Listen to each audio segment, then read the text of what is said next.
marching band, a level of Harleys, stars and stripes waving on every corner.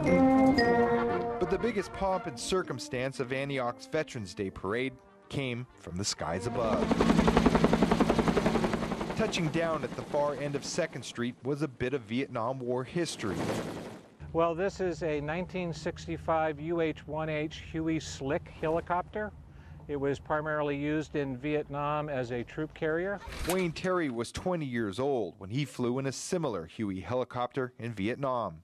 We were an experimental unit, multinational unit made up of American Army and Australian Navy. 40 years later, he and some of his Army mates have restored this Vietnam-era chopper to transport them into the past. We searched for parts. We painted her the way that we flew them in Vietnam, and all the way down to the insignia.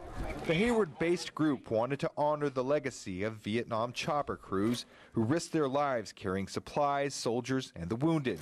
What they didn't count on was the emotional journey they would set out on. I've met mothers and daughters and wives of servicemen who were killed in these aircraft.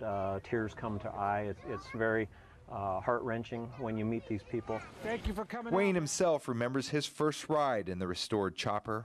I truly could not speak about the experience for about a month. I was speechless for about a month. It brought up a lot of stuff that I just had to process through, a lot of memories.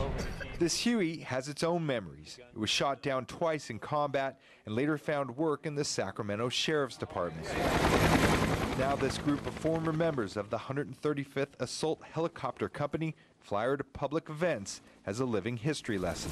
It's actually a quite healing and cathartic experience for a lot of veterans, and that's one of my interests, is to keep this thing available to validate their service and let them know that they're not forgotten. Joe Rosado Jr., NBC Bay Area News.